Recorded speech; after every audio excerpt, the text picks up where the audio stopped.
Sure, no problem. Yeah. Hi, good evening, everybody. And we have here today Balaji Krishnan. He's a fashion and product photographer, currently working in Chennai, and he has agreed to do a webinar. And the topic is integration of fashion into product photography in the commercial space. So I will let Balaji introduce himself a little more, and then he can start sharing his screen and show you what he's been working on, and probably share with you all his expertise and knowledge. Over to you, Balaji, and thanks very much for this opportunity. And I hope the students and others here will learn a great deal from you.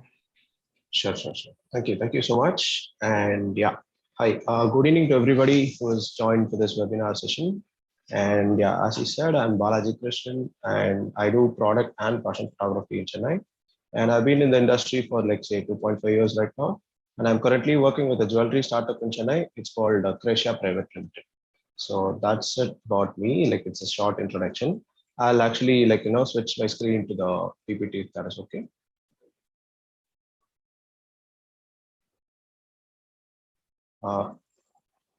Krishna, is that okay? I just switch my screen to the PPT and then take it forward from there. Yes, please. Go ahead. I'm trying to get to a place where I can log in properly. Okay, meanwhile, you can just go ahead. All right. No problem. Yeah, I'll start sharing my screen. I think you have to enable me to screen share my thing, I guess. It says the host has disabled the participant screen sharing. Okay, 1 minute. Huh? Yeah. No problem. Ankit, can you do that from your side? Krishna, I think I've made you host again, so I won't be able to do that.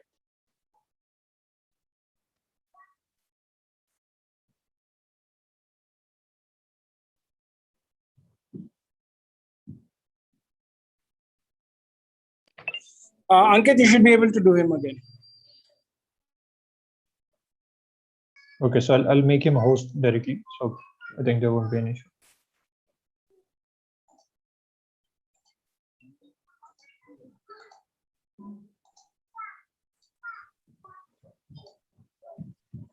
Yes. Yeah. Yes, I got it. Okay, good. Thank you so much. Can you see the screen? Yes. Yeah. Okay. I'll just make it full screen and then I'll start it from there.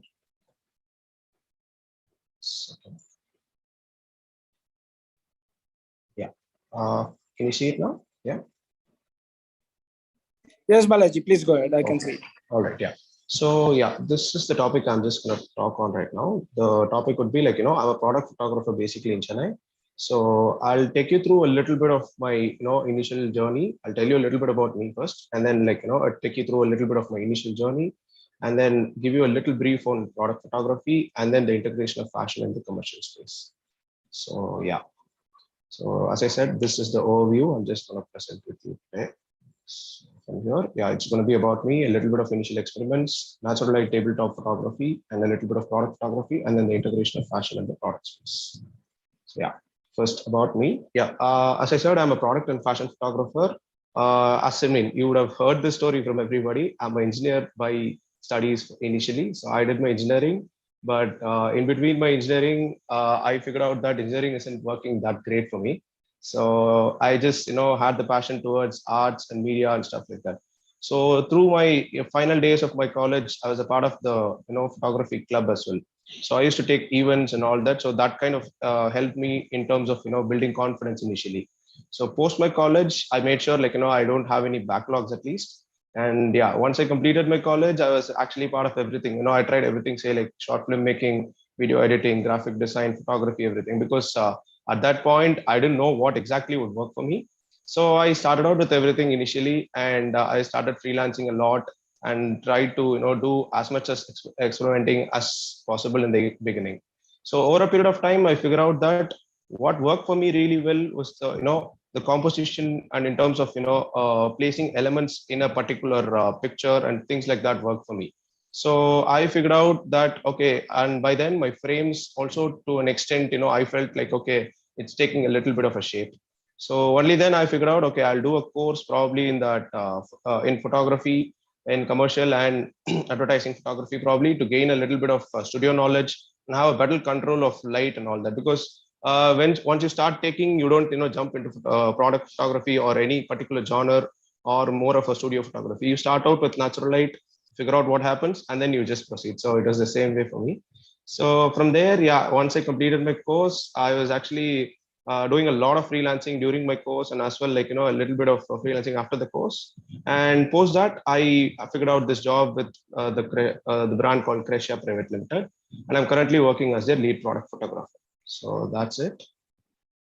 So taking on, so I'll just show you, I'll make sure, like, I had make sure like this PPT has a lot of pictures for you to just see, and probably, you can have the questions from them. You can have the questions, and then, like, let's have the questions at the end. That's what I'm just thinking. So these are some of my initial experiments. So all these initial experiments I did only with natural light. I had, like, I just wanted to experiment with how I could actually place things inside the frame, and how I could actually frame it, and then so that there's this negative spacing and positive spacing in the frame. So I was trying to understand all that with my initial experiments. So yeah. So this was the photos on the bottom, or like from Spiti Valley. I just did a trip there. So just took some travel pictures, and top one is from an event from Hanureddy Residences. I shot for them. That's an event photography. Post that, yeah, I wanted to tint it that way, like, that tint kind of worked for me. So I kind of tinted it like that. And then the first one is again, so yeah, when I started out fashion, the point where I started was my friend was into modeling. So somewhere you have to start. So that's a good start for me, because my friend was into modeling and I wanted to do a little bit of fashion. And as well, like, I have a notion towards photography like this. Like whenever I try to photograph, I try to include some kind of depth in picture. Like say, like however possible, like if it's possible, I'll try to have it. So that is what I just believe in, like, to create a space instead of, shooting it head on. I would try to create a space whenever I try to shoot. So that's my kind of flavor in terms of photography. I just choose that. So that is about that. Hello. Hello. Hello. Can you hear me? Hello. Yeah, Balaji, go on. Yeah. So okay, taking it on. So yeah. Post that, I was doing a little bit of pictures for artists who play in Chennai. I listen to a lot of music. Music is everything for me. Like music works for me, and every time when I'm on a shoot or whatever it is, I used to listen to music. So these were some of the artists I like from the Chennai circle, at least. Like, wherever I'm at, let's start from there, is my opinion at that point. So I work these artists most of the times. Sometimes you get, proper remuneration from them, but sometimes it is just that you get to attend their shows for free or get some booze or something like that. Something works for you, but it's all an experiment, because some gigs would be like, a little more dynamic, and some would be a little more slow. The lighting would be very different. Like, if you see in each of these photos, the lighting would completely change from minute to minute. So it all, like, gives you a kind of say a way to experiment, like, with high shutter speeds, low shutter speeds, mix match, and see, like, what kind of light gives you what, and all that experiment is done with this for me. So for me, it worked like that. So yeah, these are the artists like TT Sriram. He's from a band called Scrat. So they are a metal band. And then this guy is from Josh 16 CNR, is an independent artist, and Pradeep Kumar is an film industry playback singer. So yeah, and then post that, I actually worked for a web series called Topless. I worked for one of their schedules. So I just wanted to, again, there's a different kind of a learning there.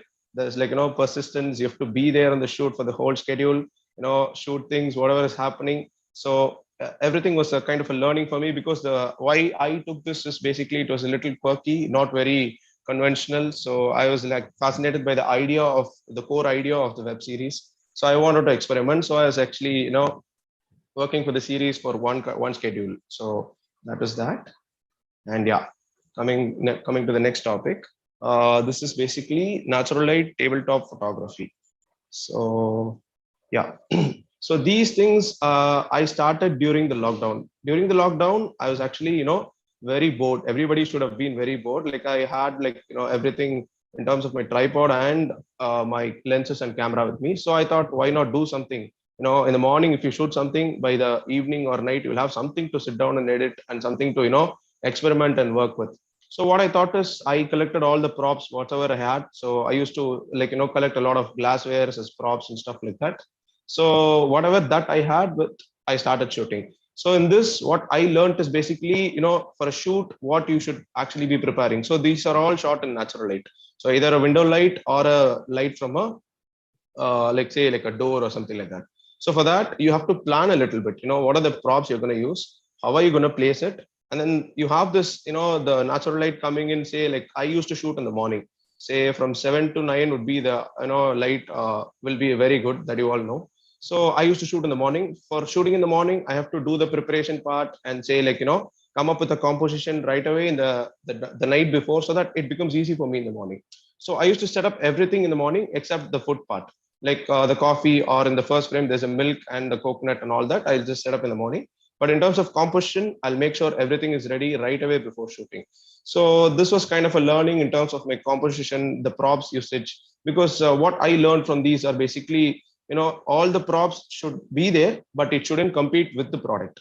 So the product is the, is the hero of the frame, but everything that you place should complement to the product. So these were like initial learnings for me. These were basically some natural light tabletop photography. With whatever was available, I was just taking. So that was that. And yeah, these are an extension of that. So, and this one, I did it with a shoe brand.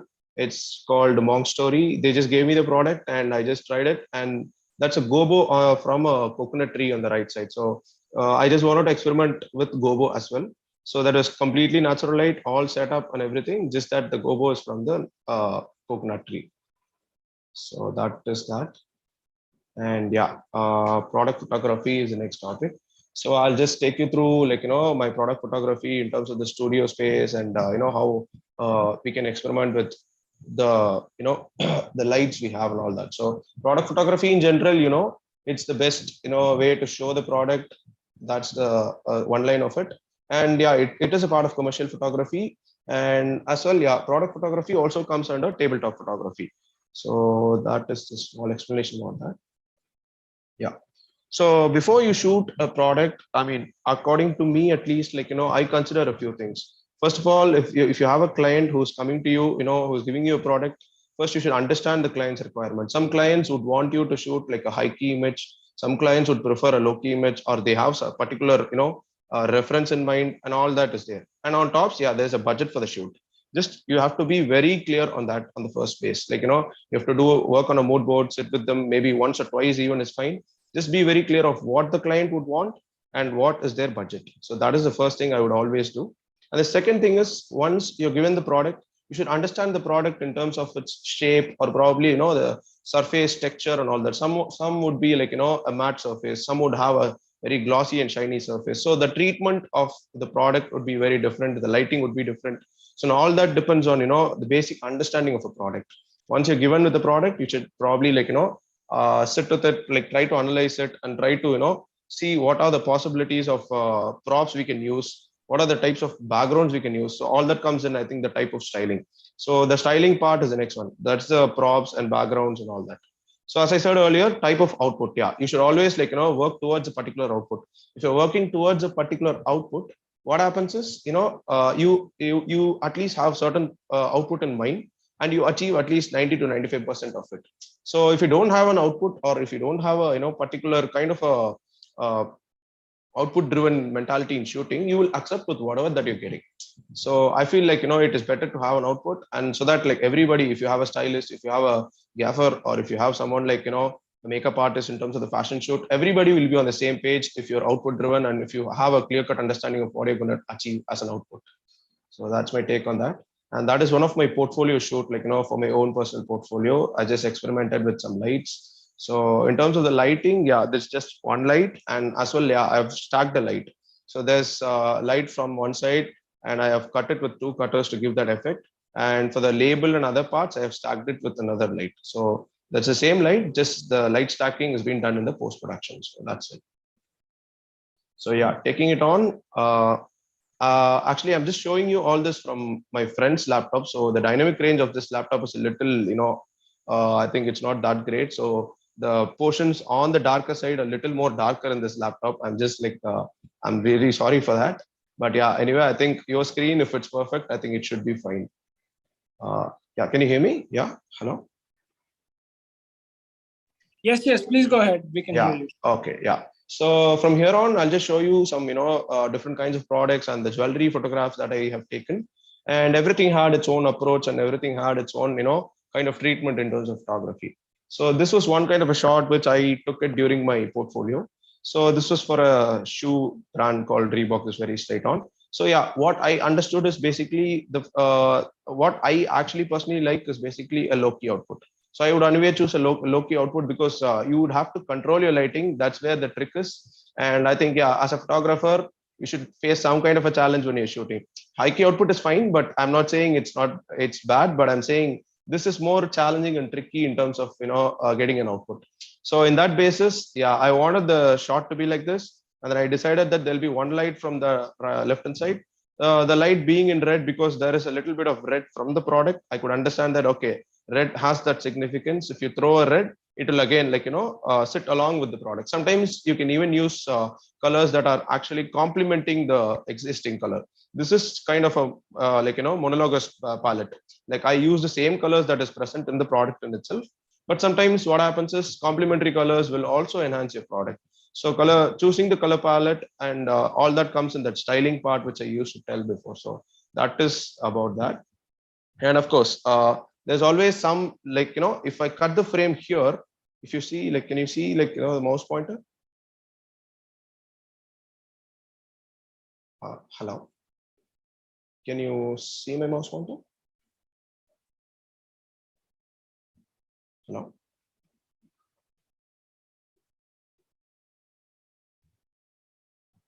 Hello.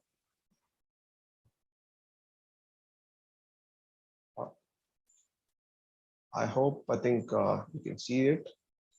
Yeah. So the thing is, yeah, if you, one second, you can see the mouse pointer. Okay. Yeah. All right. So yeah. So see, there's always something in a frame called look room or a, space for a product to breathe. So I could have easily cut the frame here. The product ends here. I could have easily cut this space out in terms of the picture. But having said that, yeah, having the output in mind, I want something to be written over here. That is the first point. And the second thing is basically, if you cut it here, imagine the frame is being very tight, the product ends and the frame ends. So it is always better to give a little bit of looking room for the product to also look beautiful, and also for the viewers to have a little bit of pleasant experience in terms of the whole picture. It makes sense. So that's where I think this portion comes into play. So that's the composition aspect of this picture. If you see the composition aspect, there's a lot of negative space, but all these negative space are being considered priorly because we need to have a few text over here and there. So considering that, and as well for the looking room of the product, this works perfectly. So that's how this picture works for me. So yeah, moving it on from this picture. Yeah, these are some of my assorted works. I'll explain each of these. The first one is shot for a brand called Copy Kudal. So there's one thing interesting about this shot. The thing is, yeah, it has been shot. You can see that the styling is done with some coffee beans and the traditional Davra sets and all that. So the thing is, there were multiple shots taken. There was one high key shot, one low key shot, and there were a lot of different kinds of shots that were taken. But the thing is, I kind of liked this picture, but the brand didn't want this. They wanted a different picture. So not every time that you you click a picture, you kind of like it. It isn't that the brand will also like it.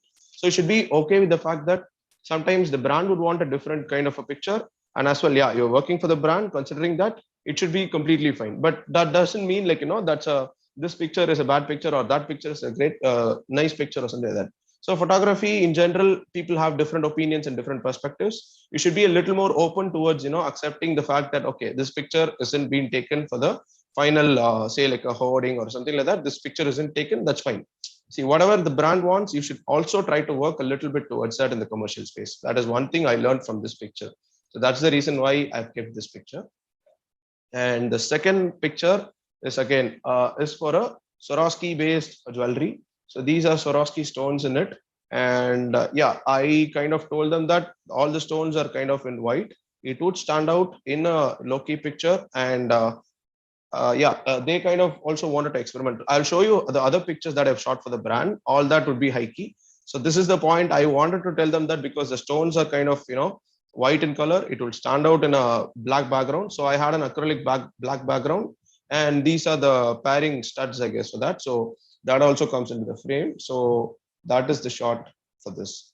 And then coming to this one, this is again one of my personal experiments. This is from a scent bottle called the Man Company. So the lighting was very tricky. I wanted to try something like this when I initially started this. So when I started this picture, I only had, say, like 2 lights with me.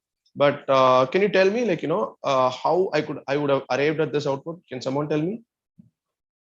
Maybe like take a guess, like that's totally fine. But yeah, can you tell me, like, what are the how many lights have been used? Like, how are the lights used? Like I told you, it's 2 lights, but how are the lights used in this?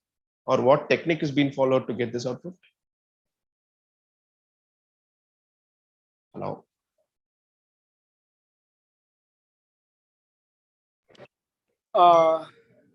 Balaji, I don't think they will be able to speak. Okay. All right. Okay, sir, no problem. Okay, I'll go ahead and explain this. See, this picture is an interesting picture because, see, the product in itself is black. So I wanted light on both of their, the edging panels. I just wanted the light, and as well here. So since I told you I only had 2 lights, there's this technique called light stacking, which I told you before. So there's one light from the left of the product, and there's one light from here. So that light gives me this and this. And there is one top light, which is giving me the light on top of the cap, and as well here and here. And the previous 2 lights, which I told, that also gives you this and this. So that is the part, like, I have lit with those 2 lights. And as well, this is an acrylic board with an edge panel in transparent layer. There's a particular type of an acrylic with an edge being transparent. So that will give you, once you throw light from this side, once you bring this acrylic inside, what happens is the edge panel alone takes up the light, and it becomes very beautiful. So I thought for the frame having black and just a little bit of whites in it, an acrylic board with a transparent edge panel would pick up the light and would show up, is what I had in mind. And for this, I used a snoot to just light up the whole logo part alone. So considering that you have a less amount of light, that should never be a constraint to shoot a product, is what is my opinion from this. So it all takes shape if you have proper, for all this. Yeah, what is important is basically you have to have the frame particularly in the the same position right away from the first shot till the last shot. So you have to plan the shots out, like, every shot you have to plan which part of the product is being lit and which part of the product is going to be edited in that, and all that is very important. And of course, yeah, proper planning will give you a proper kind of an output in terms of light stacking. So that is about this picture. And this one is again, like, my personal shot. There are 2 lights on this. I think there's one from this side that's, like, lighting up this portion of the shoe and all that. And there's one top light. And for the reflection part, I just used a black acrylic. So these are completely, low key images. I'll show you all the high key images I've worked on, because I've just put all these together because these are more of, like, my kind of a style. But considering, as I told you before, if you are being asked to do a high key shot, yeah, you have to give a high key output. So let's see how that works. So yeah, these are basically, these are very simple. These are very high key kind of a pictures only. But the client's requirement was very, very simple. They just wanted something very traditional, but the background to be a little more contemporary or something, to stand out, like, from the the traditional way of taking it, not on a sari maybe. So I suggested it can be a cloth background, but it can be a particular, one colored background, which is, going well with the box. And then there is this green on top of it.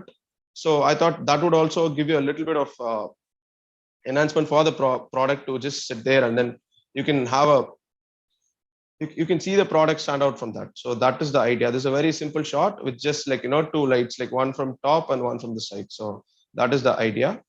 And then taking it forward, yeah, these are some of the pictures I've taken for the brand. These 2 are for the similar brand, and these 2 will have for the similar brand. So you can see the difference in terms of the styling. So if it's a very traditional jewelry, it is obvious that the styling part and the props used, everything becomes very traditional. So you can't use a very contemporary prop there. It's a little bit of a sense, that's it. So for this shot, yeah, I think the whole flower was giving me a little bit of a leading line kind of a thing, and it leads into to the product. So that is the idea of styling for this. And this one, the second picture, again has a gobo on top of it. So this is again a light stack, but with a gobo with the first picture. For the first picture, you'll be incorporating a gobo on it. And then for the second picture, you'll be concentrating on the product. So, and this one is again a very simple straight shot, just with the, styling to match the traditional part of it. And then the fourth picture, this was again like, this, they wanted like a, more like a, like a, what do you say, like a bouquet or something like that, because these are basically Swarovskis, and this is, they wanted a, floral kind of a vibe. It's like, how do you explain, like, they wanted more of flowers, but I suggested instead of real flowers, these are not, real flowers, these are fake flowers. But then the point is, to achieve that floral effect, you have to, fill up the frame with a lot of flowers here and a few of the flowers here, and then, like, you have to balance the frame. So here what you can understand is basically the product straight away stands out with you. It's a high key picture, and the background has a little bit of texture on it. So the reason why I chose such a background is basically these are very, these are everyday wear. You can wear it off on an everyday basis as well. They just, promote it like that.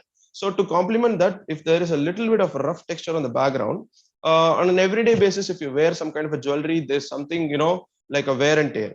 Just to complement that, it doesn't have to be very straightforward, but sometimes the message can be very hidden. But that is the reason why I've gone for a very textured kind of a background here. So that is about these 4 pictures. And these are again, like, some of my works. So I have a few more slides to explain. So you just take a look at it. If you have some questions regarding the lighting or, why I chose something like this in the frame, you can always ask ahead. So these are the pictures I've shot for them.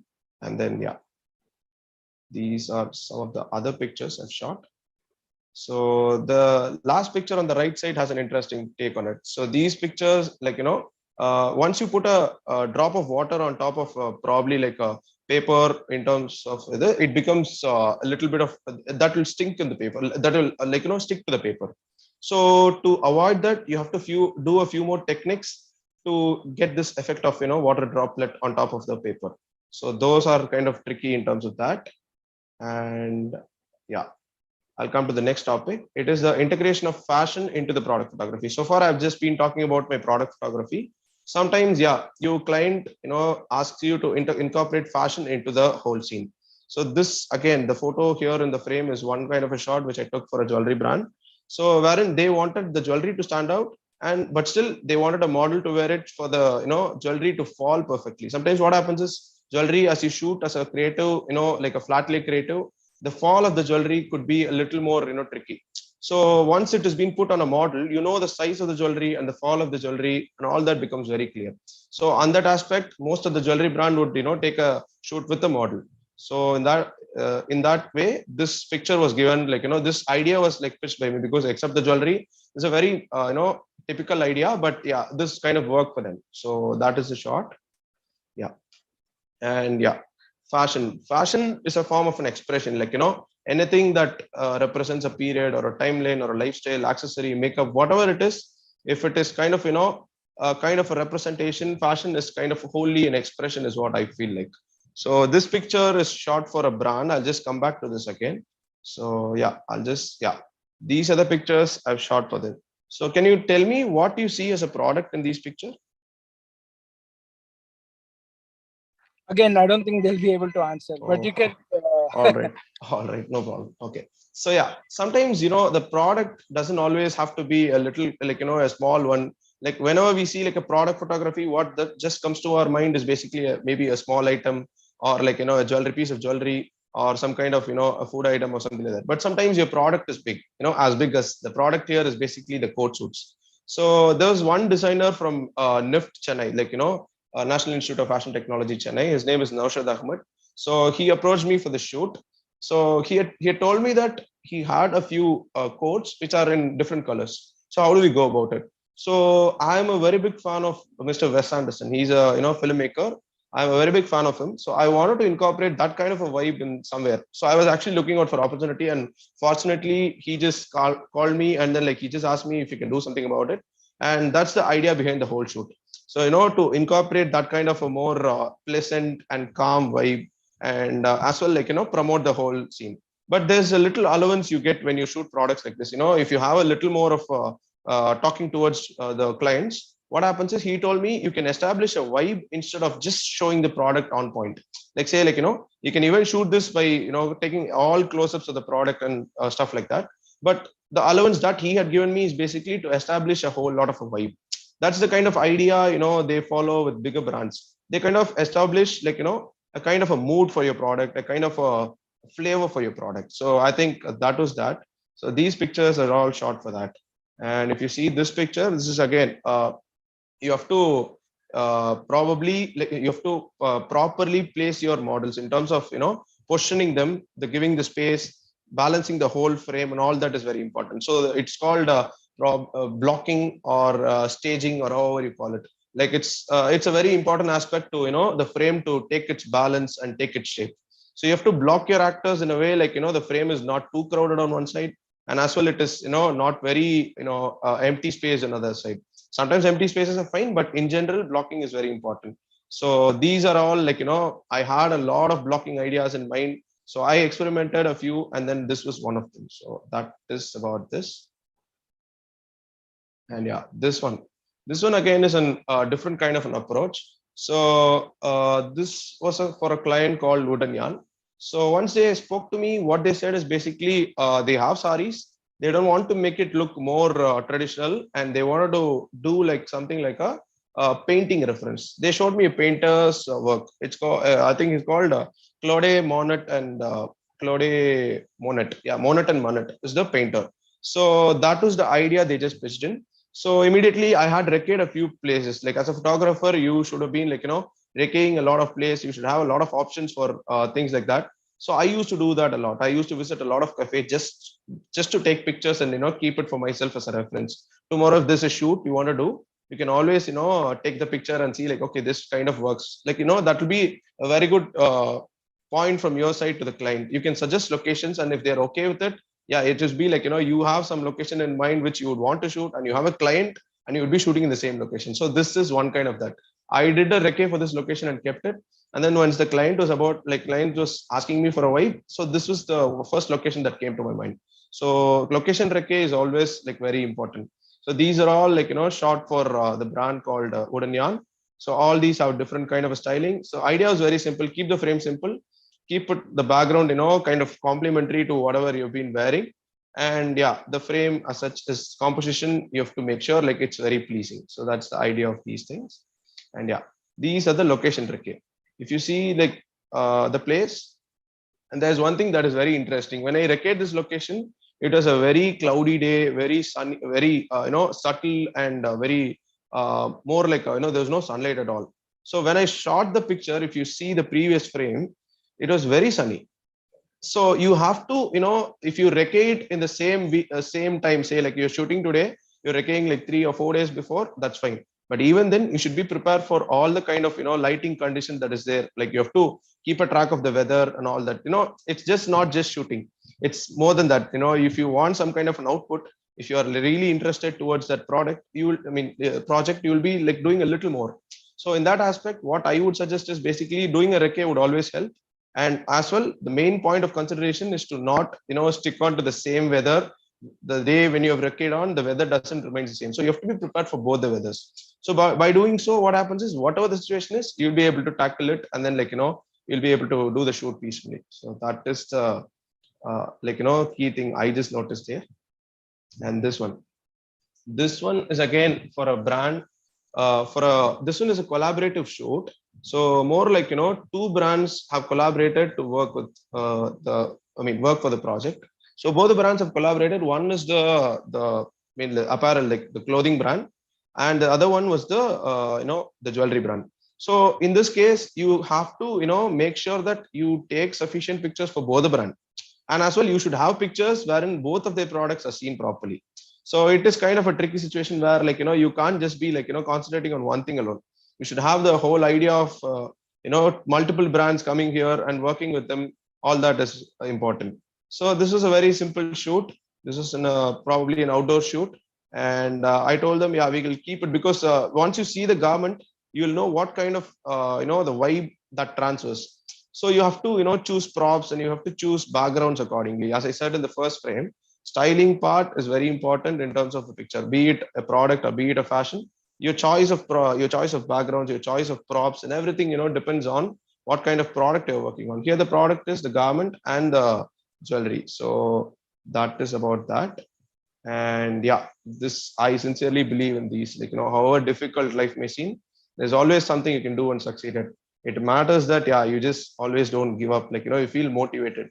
And I always feel there's one thing that if you're inclined and if you're motivated towards something, no matter however it is and wherever you are, you can actually, if you have the drive in you, you can achieve it, is what I believe in.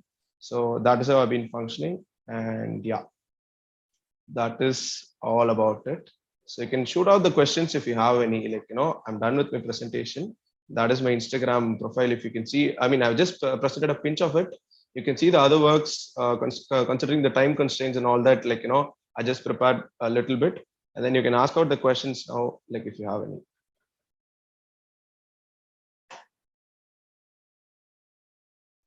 Yeah, it was a very nice presentation, Balaji. Thank you so much for the time.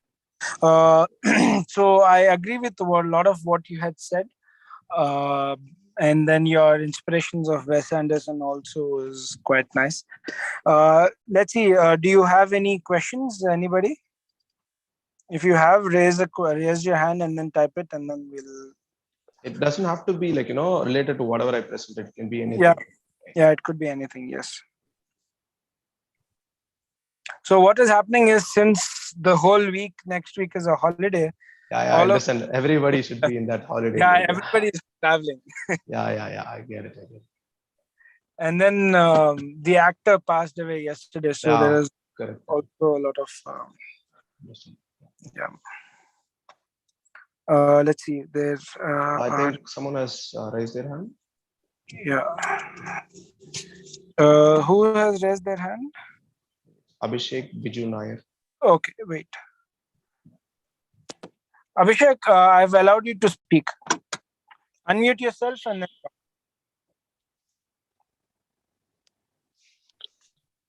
talk. Hi, sir. Am I audible? Yeah. Yes. Good evening, sir. Yeah. So my question is just that, so this is a field that I personally would like to get into as well, a lot more fashion photography and things like this. So how is it that a beginner like me can start off, sir? Because again, I feel photography is one field, like, sure, your talent and the skill that you have definitely speaks loud. But then again, we should be lucky enough to have contacts and stuff. So how did you started off in this field, sir? Okay. So you wanted to know how I started off fashion, or in general? In fashion, sir. Okay, basically. Fashion. Yeah, that's the stage I was back then, in say 2.5 years back. I was at a point where I wanted to experiment a lot, but I don't know where to start. This is the same question that comes. Hello, am I audible? Yes, sir. Yeah, cool. Okay. I will just stop sharing the screen and then talk to you. Is that okay? Or let it be there? Sure. Okay, cool. So yeah, this is the same question I had 2 years back. This is kind of a question we every time we kind of have it once we start. So for me, how it worked is basically you should actually start finding out people. It is not mandatory that you're starting out fashion. So for the brands to look at you, there's only a few things that we can do from our side. From our side, what we can actually do is we can start contacting people in our circle. Say when I started out, my friend was actually, as I told you, my friend was starting to model. So I thought, okay, we have someone as a model right now to start with. So what I can do is basically I can show my kind of expertise in the picture using him as a model. So with whatever we have right now, we have a lot of potential resources in our hand, just that we don't look at it in a way like it's a potential resource. Just because he's my friend, that doesn't mean I can't do anything great with him. I've even included him in most of my shoots because I know him. He's also interested. So the idea would be to start with wherever you are and use whatever you have. Make sure what talks loud is your picture. Keep working on the creative part of it, experiment things with your picture. Initial stages, the freedom that you get is never the same when you work with a brand. When you work with a brand, there are set standards to which you should be working on, and there are set rules you should be following and things like that. So I would always say keep experimenting a lot, and the only thing that I would say is make sure your photos talk so that brands come and talk to you. Like, it's not very easy to crack when you text as a beginner photographer. You have say like 20 photographs with you. You just text a brand and then they don't even see it. That's apparently because today's world there are a lot of photographers. If it's not you, there is another guy readily waiting who can do the same job.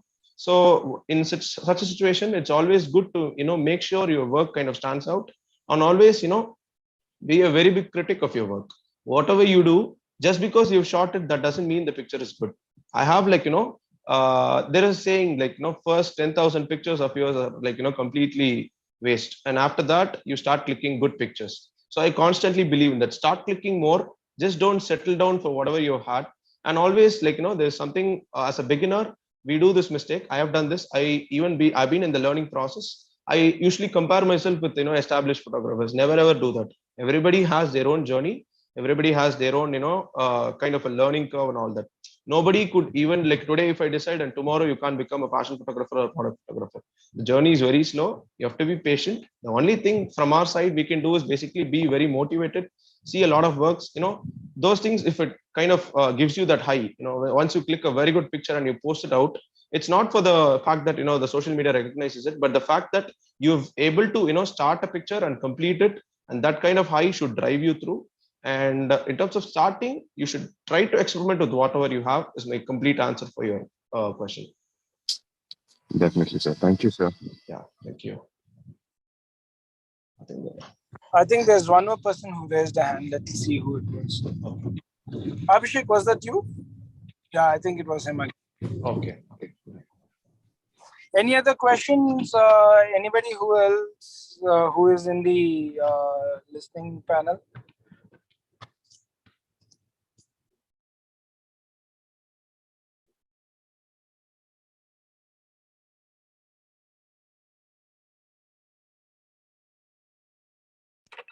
Yeah, Aman, Trishagni, do you have any questions? Why is it that nobody has any questions? How odd is that? Huh? Trishagni has a question. Yeah, Trishagni, hold on. No. Yeah, unmute yourself, Trishagni.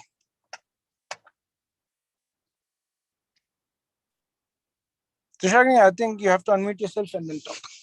You're still muted.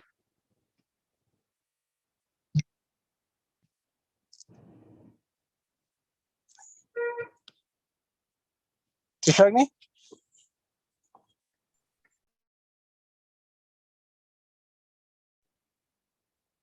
Hello, Trishagni?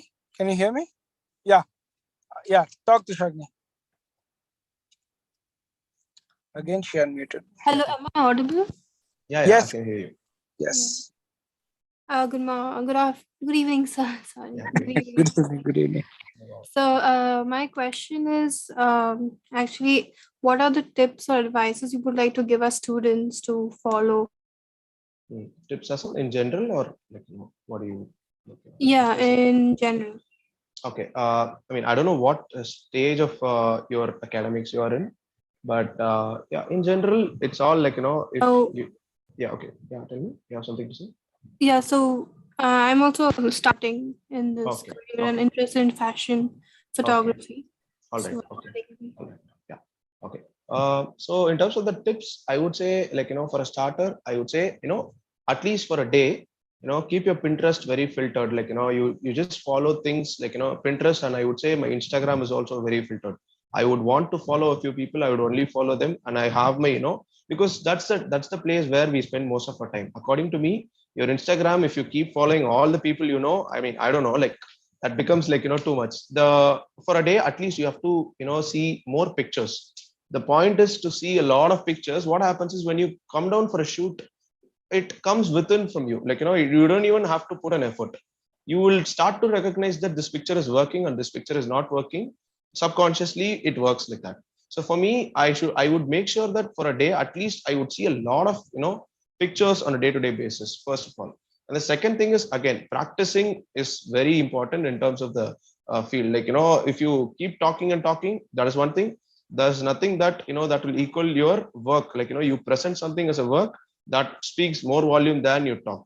So keep practicing, like, even if it's a very small concept, you take a single concept, work on it, try to understand it from the core basis. Whenever I try to understand a concept, the point is, if you're very fundamentally strong, you'll be very confident enough to, figure out where something has gone wrong, if at all. So if you're working on a frame, if it is not working out, you will know that the fundamental aspect, if you know really well, you will be able to figure out what is not working. So that is when I would say, like, whatever you learn it to its, fullest level. You should be like, this is not a kind of a course one would rather take just because there's some parental pressure or anything. This, you've taken it because you kind of like it. I would, see it like this, like whatever you learn, you have to be learning that with full clarity, so that tomorrow, if someone is questioning you about that, you should be able to answer them. There shouldn't be any, thinking about it. So I would say learn everything to its proper clarity and see a lot of pictures. If possible, see documentaries, and, there are like magazines that are there, like I think like there are like a lot of magazines that are there. Provoke is there, Vogue is there, and there's a lot of magazine that is there. Try to get to access those magazines, probably online or offline, whatever that works. But yeah, today's world, even if the magazine is not there, you can even follow a lot of brand. You will figure out your taste as you go through. So the only key tip is to see a lot of images, practice a lot, and then try to experiment and fail. Even if failing is not a problem in the beginning stage, you can experiment a lot. And I have done a lot of experiments and I failed miserably. Like, there are days wherein I have gone like with a lot of props, and I have, like, I would have invested some 500-600 bucks, and then I wouldn't have even taken one single picture. But the thing is, I would have learned something from that day. That one thing is what I'm just going for that day. Like, I would like set up the studio and everything, but there'll be zero picture output from my side, but I would have learned something from that day. And I'm very happy that I learned that day with that aspect. But I'm not saying you don't have to spend much, but I'm saying try to keep the learning aspect of it going from every shoot. So that would be the idea. All right, thank you, sir. Thank So you. also one more thing. So we students, we post our work on Instagram or any social media platform. Correct. And then if we approach someone for work, they look at our followers or the likes, and so looking at our work and then choose. So how do you go about that if you have faced anything like this? Yeah. That's there. See, I myself, I was very much driven towards Instagram numbers and Instagram visibility initially. But then, over a period of time, what happens is that becomes so toxic that you are like, you are starting to produce content just for the sake that Instagram demands and not for you. Or like, content that satisfies you doesn't go into the Instagram or Behance or anywhere. So to be precise, what I would say is basically, even if you have like 10 pictures, that's totally fine. Today's, I think the mentality of brands, there are brands that look up to your numbers and stuff like that. There are people who, invest on stuff like that and, make sure their profile is good. That is as well important. But to be frank, in the initial days, like, when you're starting it out, you shouldn't be more concerned about the number. As your work, keeps progressing, to be frank, in the initial days, I didn't get any order. And over a period of time, that's where I started to do a lot of personal portfolio shoot. When you start to work on your personal portfolio shoot, your picture in itself will speak to them instead of the numbers that is there on top of the Instagram followers. So that is the kind of approach you should be following in the initial days. You shouldn't be so much driven about the numbers in the initial stage. If you take into that account, what happens is you start to produce content, every day, and then you start to keep posting every day. But I don't know if that will take you to organic kind of a growth that will keep you like be like a content generator or like something like that. So that kind of doesn't work if there is like enough competition, people doing creative works every day. They don't take, even if you don't post every day, that's totally fine as an beginner at least. All right, so thank you. Yeah, thank you. Anybody else wants to speak? And then if not, I think Balaji can have a closing statement and then end the webinar. Yeah.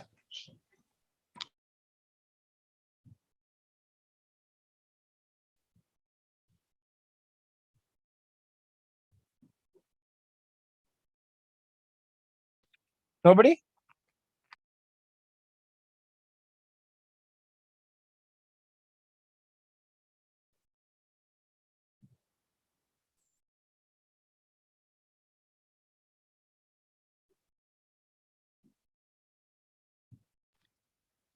I think Balaji, nobody wants to speak. They're quite shy, or all their questions are answered. So, do you have anything to say?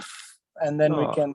I enjoyed presenting this whole presentation to you. I hope I didn't bore you out with my thing. And yeah, from my side, I've made sure to make it more lively with my pictures is what is running in my mind. I hope it is the same. And yeah, it's a nice session. And yeah, a few questions were very, I think they're all starting it out. I think from the starting stage, too many questions will be really difficult, but yeah, they have to figure their way out is what I would suggest. Trust in the process. The process is a little slow, but it's very beautiful, and take it slow and try working on, whatever you are actually headed towards. Yeah, try working on something each day or the other and try learning something from that. Yeah, that's very well said. And I think I've also told these people so many times that personal projects and personal work is the one that you have to concentrate most on now, because that's where you have the most freedom and also the most satisfaction, because you have the freedom to do what you want. And you also said that you have to be the strongest critic of your work, which is also quite true.